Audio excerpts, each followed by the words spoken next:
ओम नमो भगवते वासुदेवाय। प्यारे भक्तों, हम श्रीमद् भगवद गीता का अध्याय 6 ध्यान योग का श्रवण कर रहे हैं। श्लोक संख्या 35 में हमने श्रवण किया था। भगवान श्री कृष्ण कहते हैं, हे अर्जुन, मन बहुत चंचल है, इसे वश में करना बड़ा कठिन है। यह अभ्यास और वैराग्य से ही वश में हो सकता है। तो अब श्लोक संख्या 36 में आज हम श्रवण करेंगे। मन के बारे में ही बताया गया है कि मन को किस प्रकार से वश में कर सकते हैं, कैसा योगी व्यक्ति मन को वश में कर लेता है। जिस व्यक्ति का सांसारिक मोह माया में मन फंसा रहता है, वह व्यक्ति किसी भी प्रकार से कृष्ण भावना भावित नहीं हो सकता, क्योंकि वह हर वक्त मोह माया में ही फंसा रहता है। कृष्ण भावना भावित कौन होगा? जो मोह माया को छोड़कर अपने मन को और इंद्रियों को वश में करके केवल उस ईश्वर का स्मरण करे, हर कार्य करते हुए उसका ध्यान करे। ऐसा व्यक्ति कृष्ण भावना भावित कहलाता है और वही अपने मन को वश में कर सकता है। तो आइए श्लोक संख्या 36।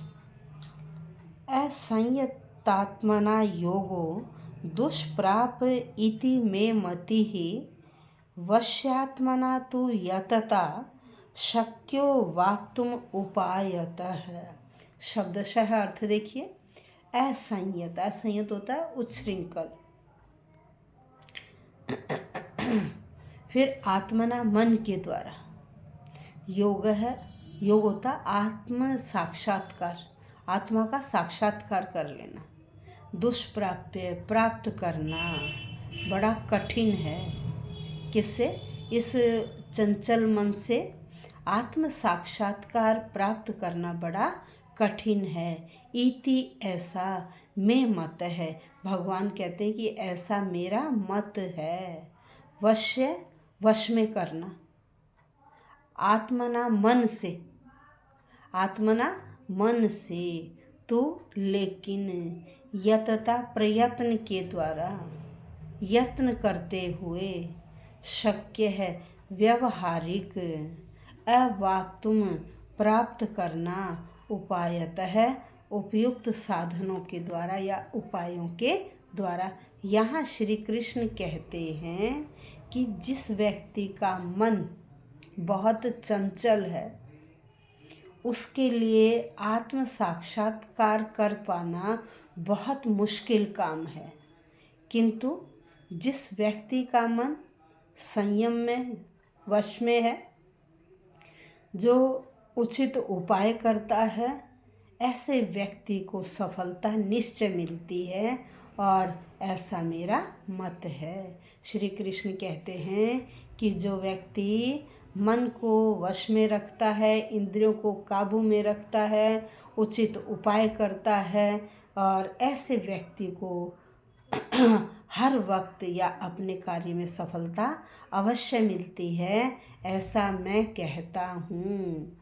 भगवान कहते हैं कि देखिए, जब तक व्यक्ति इन भौतिक व्यापारों में उलझे रहते हैं, भौतिक कार्यों में उलझे रहते हैं, उनसे अलग नहीं होते, तो ऐसे व्यक्ति को आत्म साक्षात्कार मिलना बहुत मुश्किल है।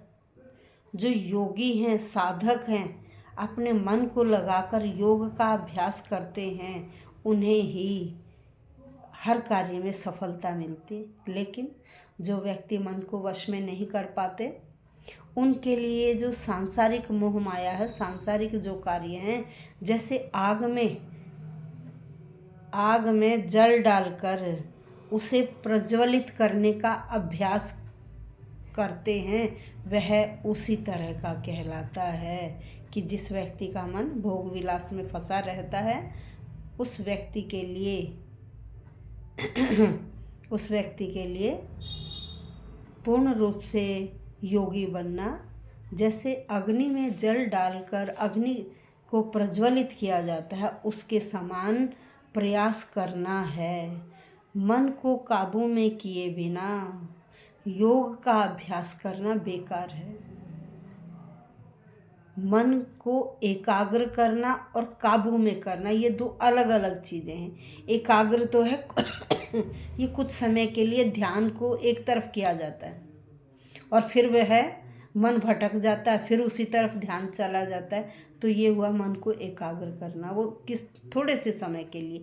लेकिन मन को वश में करना यह क्या है कि जिस व्यक्ति ने अपने मन को वश में कर लिया तो वह मन उसके सामने कैसी ही लालायित चीज़ें क्यों ना आ जाएं, वह 1 मिनट के लिए भी अपने पद से भ्रष्ट नहीं होता है। क्यों? क्योंकि उसने अपने मन को अच्छी तरह से काबू में कर रखा है। जिस व्यक्ति ने अपने मन को अच्छी तरह से काबू में कर रखा है वही अपने मन को किस तरफ लगा सकता है? उस भगवान की तरफ लगा सकता है। हर कार्य करते हुए भी उसका ध्यान केवल और केवल ईश्वर की तरफ ही रहता है। इसीलिए ऐसे व्यक्ति को हर कार्य में सफलता मिलती है और ऐसा व्यक्ति कृष्ण भावना भावित कहलाता है। ऐसा व्यक्ति क्या कहलाता है? कृष्ण भावना भावित। अब मन को भी वश में करने के 2 उपाय हैं। एक तो ये कि हम कभी भी किसी से राग द्वेष न करें, कभी भी दूसरे के प्रति अपने मन में राग द्वेष न लाएं और हर व्यक्ति में भगवान को ही देखें। यह समझें कि यह भी उसी भगवान का अंश है जिसका मैं अंश हूँ। जब व्यक्ति के अंदर से यह राग द्वेष और सबको समान देखना, यह दोनों जो शुद्ध उपाय हैं ये आ जाते हैं, किसी से राग द्वेष नहीं करता है, तो ऐसे व्यक्ति के सभी कार्य सफल होते हैं और वह अपने मन को अच्छी प्रकार से वश में कर पाता है। तब उसके मन का कोई निरोध नहीं होता, क्योंकि उसकी एक ही सत्ता रहती है। वह एक को ही मानता है कि सब में भगवान का अंश है और मुझे किसी से भी ईर्ष्या या द्वेष नहीं करना है। सबको समान भाव से देखता है, वही कृष्ण भावना भावित कहलाता है। धन्यवाद भक्तों।